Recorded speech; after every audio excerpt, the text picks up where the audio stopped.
Hello everyone and welcome to today's video. Today we are going to be playing AGGRO. It's going to be a standard best of one list with average converted mana cost 2.2. It's going to have 23 creatures, 12 non-creatures, and 25 lands. Now, the reason why we're playing 25 lands is because we're playing Volatile Arsonist, and the reason why I'm playing Volatile Arsonist is because I just wanted to change it up a bit, right? I didn't want to play your conventional max 4 mana play kind of thing, right? Where people run 4 Thundering Raijus or 4 Halanas or Ovenwald Oddities. I think the Volatile Arsonist is a little better than the Oddity, mainly because it has menace, right? And it can deal damage, whether it's to creature, so it can pick off like a 1 toughness blocker and stuff like that. So with that being said, let's get right into the list. So the question is it the better aggro when it comes to the latter at the moment, right? Is it the best? Well, I mean, that question is a very deep question that requires a lot of breaking down, and I think it's better than mono red, mainly because of the creatures, but it's also less better than mono red because of consistency. But the thing is we're running so many red cards that this is almost always going to be consistent. The majority of our mana is red mana here as well to help support our curve and our turn 1 plays. For example, we have no green turn 1 plays, so it doesn't really conflict with it, right? We only have Kumano and Phoenix Chick here, similar to the mono red list, so we can consistently play these on turn 1 with the amount of mana or red sources that we have here. Also, I think it's a slightly less better, mainly because mono red misses a creature like the Beast Caller here, and another like haster like Yavimaya Iconoclast or whatever it's called, right? Also, it's missing Halana and Elena. Usually mono red would run 4 Thundering Raijus, but I've ran 4 Thundering Raijus before and it performed very well. Both lists, mono red and Gruul, perform similarly. When it comes to win rate, it doesn't really like have a vast difference when it comes to win rate, right? I think Gruul is a little more consistent when it comes to the win rate than mono red. I think it's better in my opinion, especially a list like this where you're only like splashing a little bit of green here for your creatures, right? But the majority of your cards are going to be red. So with this list, we have your occasional lightning strike and play with fire. Like it's a very straightforward thing, right? You need removal that also hits face, and it works very well with aggro, right? And then we have Kumano Faces Kakazan, which is the card that makes aggro a deck, right? Aggro has been really hit hard in my opinion, and a lot of people have been trying to revive it in a way. And also when now that mono black is a thing, a lot of people try to stay away from aggro because of Shieldred, which I understand. But the nice part about this list is the fact that you can still attack into a Shieldred and remove the Shieldred with your combat tricks with lightning strike and play with fire, right?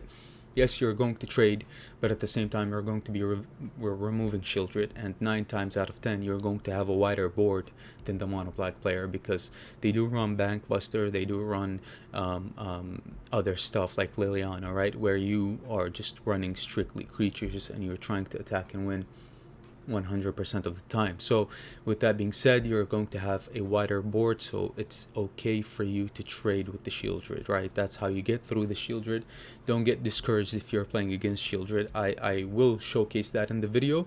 I actually managed to beat a mono black player by killing their Shieldred in the way that I just described. So yeah, don't be discouraged about that. Phoenix Chick, Kumano Faces Kakazan, the best turn 1 plays in my opinion.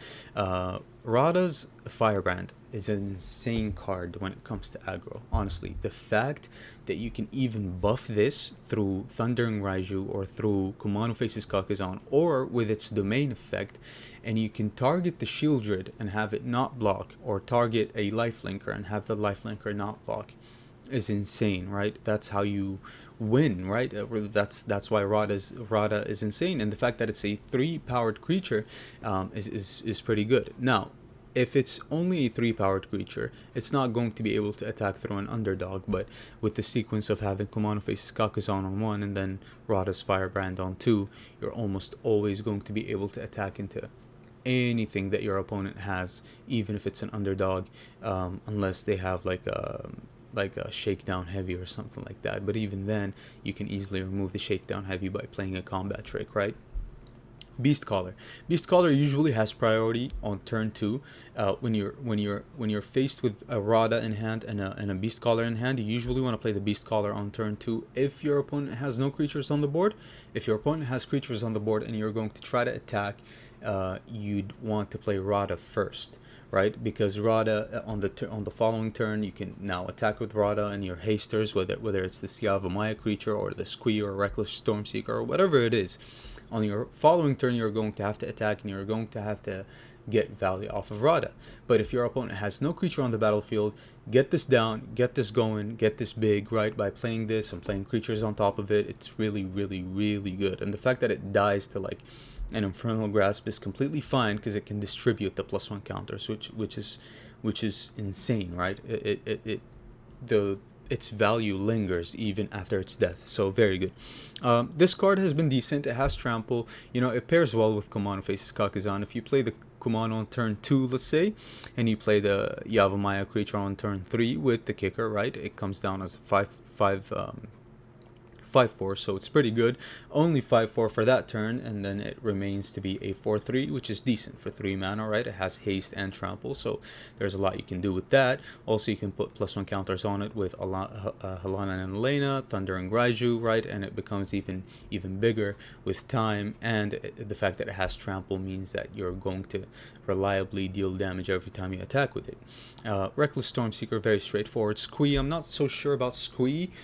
Squee performed well when you have more copies of it, but having 2 copies, it's been decent. There are moments for Squee. Let's say they wipe your board with a Meat Hook Massacre, right? You just cast your Squee the following turn, and then you attack into a wide open board, usually a wide open board, because your creatures are going to be big as well. So if they were to cast a Meat Hook Massacre, they're going to wipe their creatures as well. So you attack with Squee the following turn, and you start developing a board all over again, right? So Squee has its moments, but you have to know when to play Squee. Squee can be the cherry on top sometimes, right? If they have like 4 blockers to your 4 attackers, you play a Squee, it has haste, and then you get a creature off of it as well. That could be pretty good sometimes, right? So Squee has its moments. Reckless Stormseeker is definitely very good, especially with Rada here. Especially with Halana and Elena, right? You give power to Halana and Elena, then Halana and Elena gives a lot of +1 counters to certain creature that you have, so that's just a lot of power on board. So Reckless Stormseeker is still a staple in an aggro deck that has red in it, right? Thundering Raiju, not to be spoken about, right? The creature is very good. It obviously applies insane pressure on turn 4 if you've already applied pressure. If not, you can't really play this and hope to block with it. The way you get value off of this creature is when you play it and you attack and you get value off of it, right? So if you've already been applying pressure and you play a Thundering Raiju, that's like a game ender right there, right? Almost, at least. And then Volatile Arsonist has been a card that I've always admired. I like the card. I like the spice of it. I like that it's a werewolf. I like that it has menace. I like the fact that it can flip, so this card is obviously very good against control, because control passes almost always, right? They pass their turn, so they can't really pass their turn against the Volatile Arsonist, which forces them to interact with it in a way, right? Within the mana base, Thram Portal is necessary, but not really, right? It's not really necessary in this list because of your turn 1 plays, they're all red, so you can comfortably and reliably play a lot of a higher red land count. But in other lists, it's a necessary card. It's just the fact that these drain lands or shock lands are just, the more I play them, the more underwhelmed I am by them. I thought they were going to be really, really good, but the life drain is just so significant now that I played with them a lot of times, right? Whether it's these Dew lands or the Thram Portal. Thram Portal has been in almost every deck that I've created so far when Dominari came out, and the life cost is just unforgiving, right? But at the same time, you're an aggro deck, you're trying to kill your opponent, you don't really care to lose some life, you're the aggressor here. But at the same time, it is significant when when you're trying to race your opponent, right? When you're trying to race your opponent, that's where Thram Portal is really performing poorly, because it's helping them win the race, right? So that's where the issue is. So think about it how you want. Do whatever you like about this. I'm happy with the mana base the way it is at the moment, and I'm glad with the deck and how it's been performing so far. So that being said, thank you guys so much. Very long intro. I just want to break everything down. I know some people like long intros and the very in-depth guide, right? So yeah, with that being said, thank you guys so much. I hope you guys enjoyed the gameplay. Hope you guys enjoyed the video. If you do, make sure you like the video, subscribe to the channel if you are new, or if you're not but you've been enjoying the content. It'll help me out greatly. It'll suggest my videos more to you guys, and yeah, check out the links in the description. Support the channel in any way possible, and any form of support is greatly appreciated, like always. And yeah, thank you guys, and I'll see you guys later with another video. Okay, bye. Okay, that's a mulligan. Of course it is. This one kind of sucks, but we're gonna try it. We have 2 beast callers in hand, so might as well. It sucks mainly because of the lands, right? Well, we're drawing lands, so that's a thing. We're gonna have to get both of these down though, instead of curving out. Yeah. Or, yeah, I mean, who cares?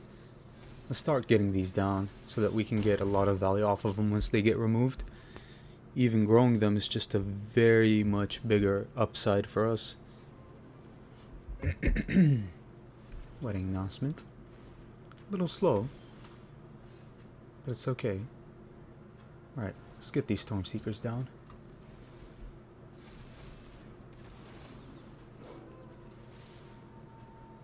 Maybe next turn we get down Rada here, so that they won't be able to block. Yeah, I think next turn is game, right? Once we get down Rada, they won't be able to block anymore. Well, it all depends. If they play a Shield Druid here, that's going to be really interesting, but Frontal Grasp is fine.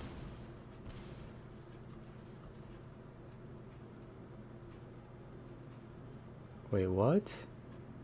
Oh, it's only 2, sure. Yeah, my bad.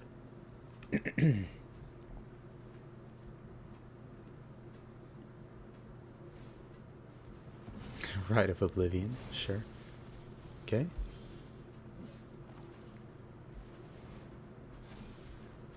It's just too much for any removal, right? Okay. Pretty good so far. Pretty good so far. Now what, opponent? Meat hook? I mean, let's see. It has to be impressive. It has to be something that removes both of these creatures. And even then we have a haster in hand, so they need to spend mana. They are going to tap. Archangel of Wrath is going to gain them life, sure. Halana and Elena. Well, what if we play Rada? That's game, because they can't block. GG's. Nice. That was so good. Nice. Okay.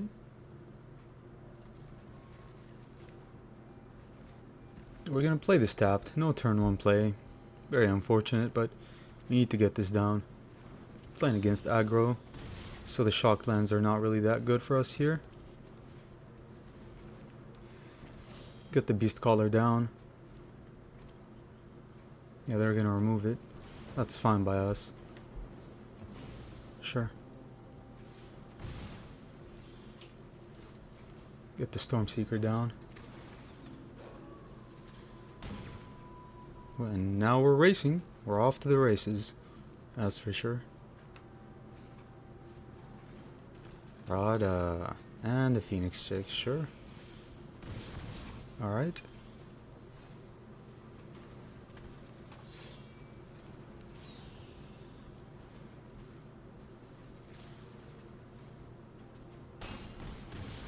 Well, they're dead next turn if they attack.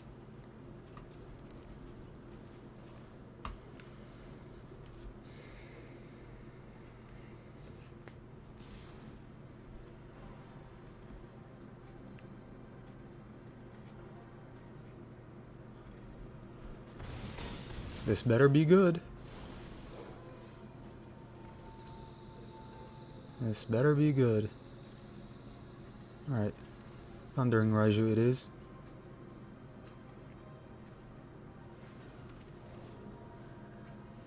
Okay.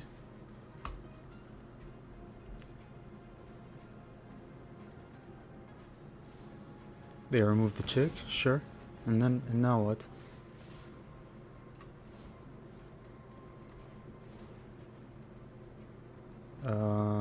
Sure. GG's. That was almost too easy. Nice. Alright. Sucks, but what can you do?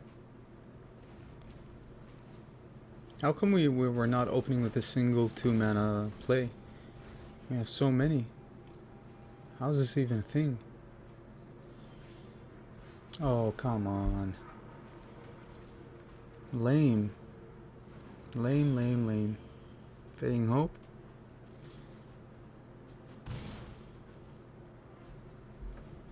Okay. They'll counter a Squee here. Delver. Okay, so I guess not. Well, they can bounce the Squee, yeah, that's the thing.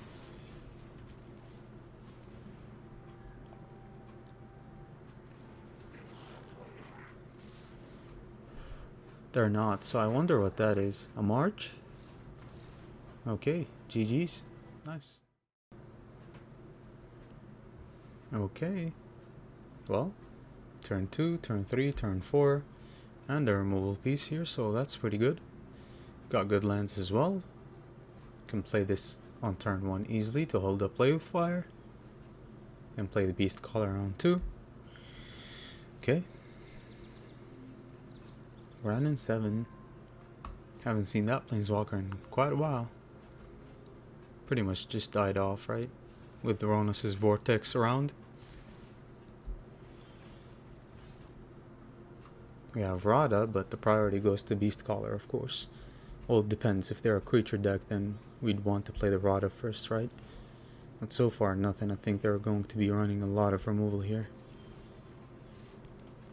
Beast Caller has to come down, since they haven't played a creature yet.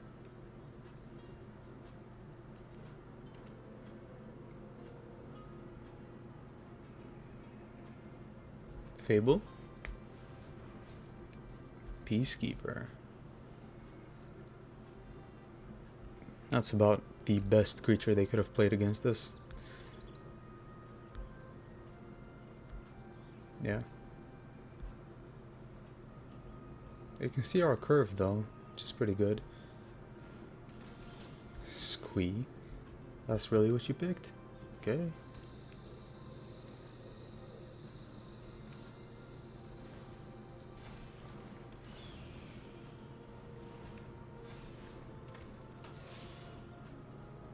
Still have the upper hand. Okay, but they might have another Peacekeeper here. We just need to get the Thundering Raiju down. That's all we need, I guess.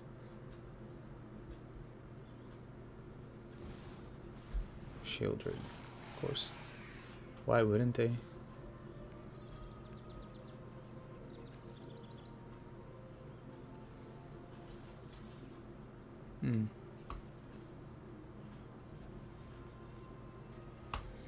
So if we block the Peacekeeper and we play the Thundering Raiju, comes a 4/4. Not really a good play, right? But if we block the Peacekeeper and we play the Squee, we can deal 2 damage to the Shieldred and kill something, right? But it most likely is going to kill the Beast Caller, so yeah, I guess we just block here.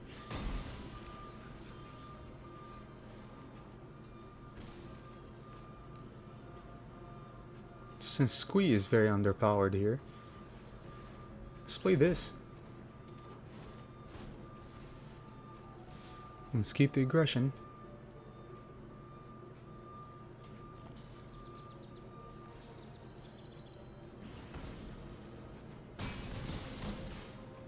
Okay. So far so good.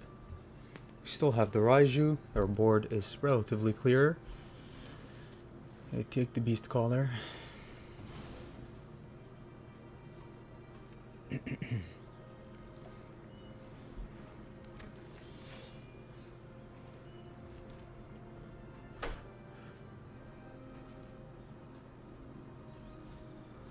Okay.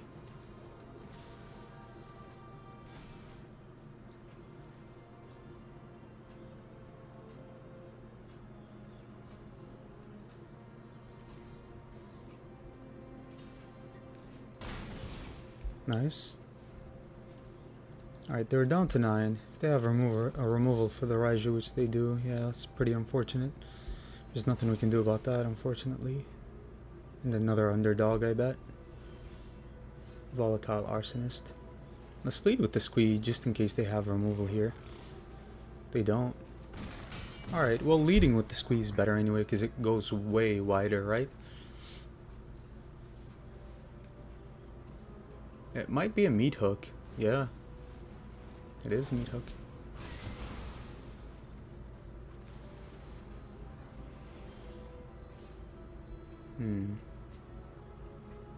Well.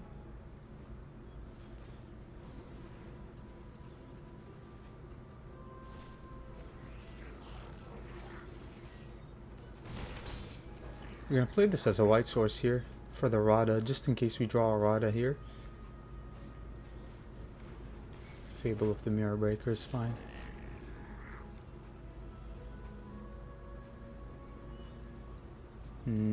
Still have something in hand here.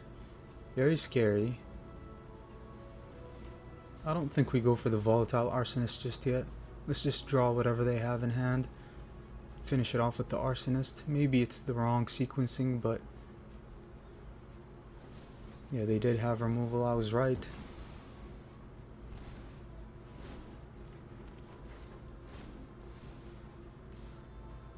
Well, they're forced to block, so might as well attack with both of them. Opponent. That's a 4-3. Yes. Nice. Alright, so I guess we finish it off with the Volatile Arsonist now.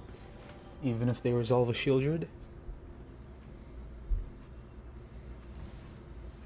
Sarah Paragon. That gets nothing back. Good game. Nice. That was really good. Alright. That's pretty good. Mono black.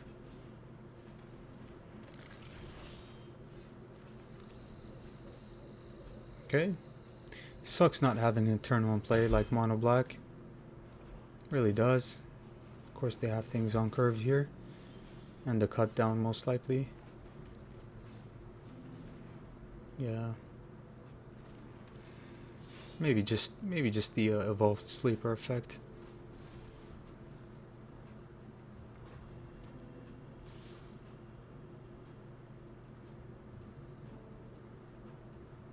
What's our play? I guess nothing. But they might have a Liliana here. Oh no.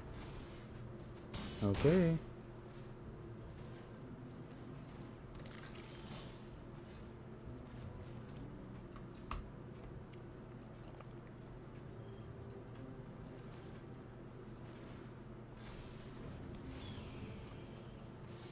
Alright, I guess we were gonna have to outplay them in a way.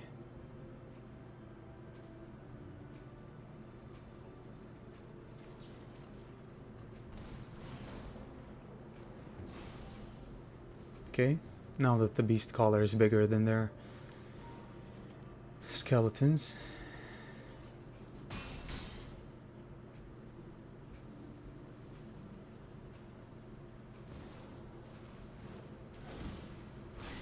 That's fine. That buys us some time, right?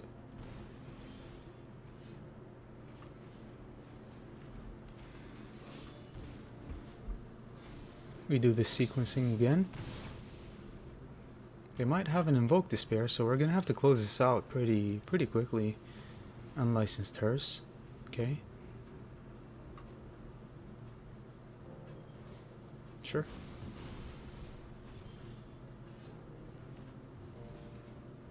Please draw some lands.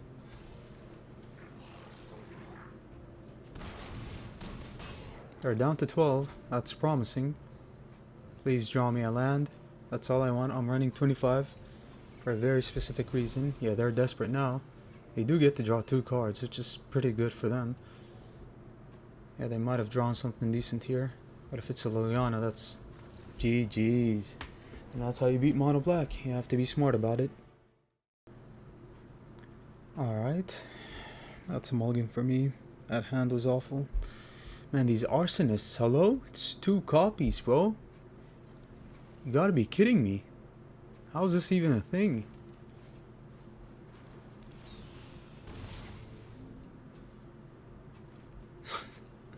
That's funny.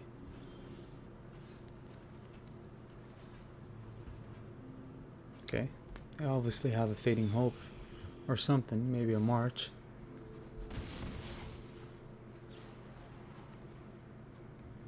Well, it could have been multiple things. Otherworldly gaze. Could have been consider. Yeah. Well, at least we have something for the Haughty Jin here.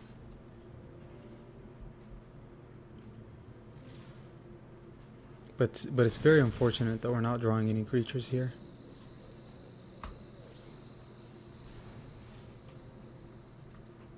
Especially now that they can hold up counter spells for like ever, right? We're never going to resolve a creature anymore.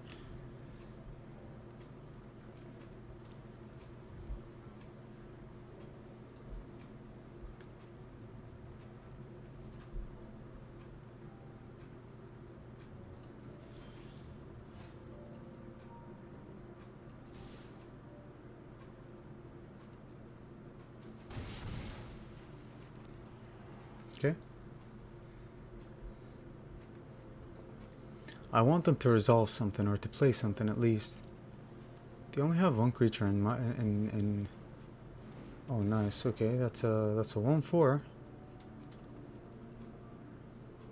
That's pretty good. All right. What if it's a fading hope? You have to get the Raiju down, I think. Now that they're... Oh, yeah, they might have a make disappear for 1 mana. I forgot about that one.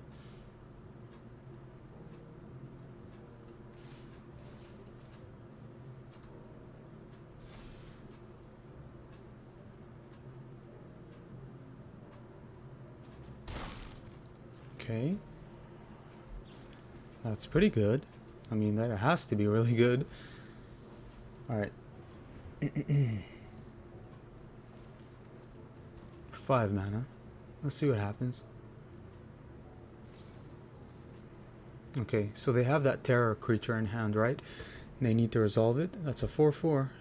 Can still get the Raiju bigger.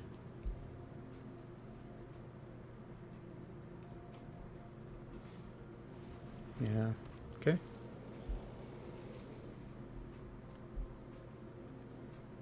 Okay.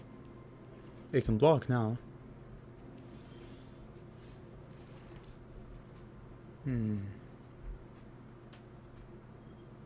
They block here, right? If we don't put a +1 counter. If we put a +1 counter, they might decide to trade. And if they trade, what do? We attack here. We can kill both of their creatures, right? Yeah.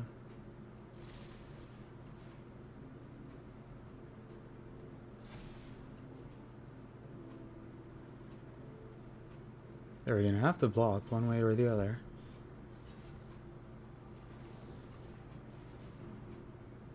They might have protection.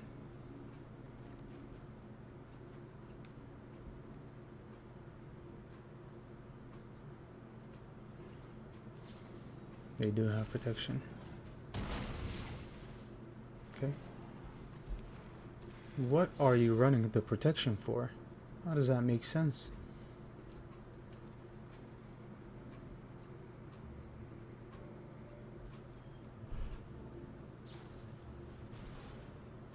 Okay, they're digging, but this doesn't really get you any cards off the top. Oh, okay, so they're digging for the thirst here. Okay. And the Delver, yeah, they have blockers, that's for sure. They do have blockers. But we have mana. Oh, make disappear would make this terrible for us. or any counterspell would make this terrible for us for that matter. It resolves. What?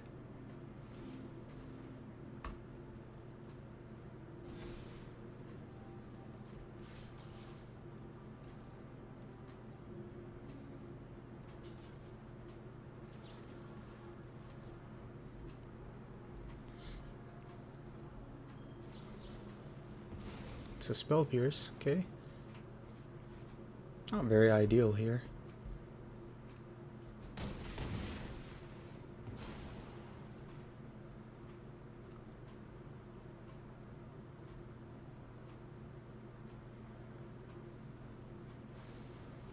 And the Fading Hope, of course.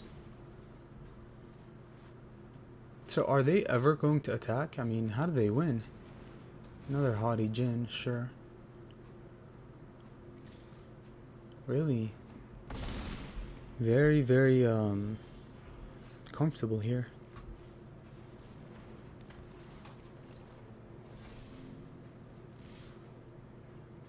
Oh, we died. Well, we're gonna need to block with this Halana.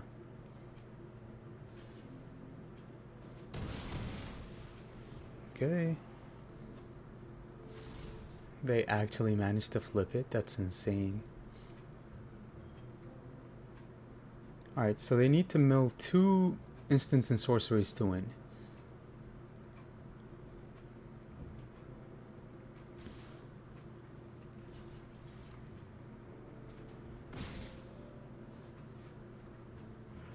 It all comes down to this. Okay. Wow, we should have done this before, opponent. I guess they always forget about the reach. Yeah, they need 1 creature now. They need to play a creature. So if it's another Haughty... Oh, it's not. Okay. Let's see what happens. GG's. Yeah, they messed up. They really did. Nice.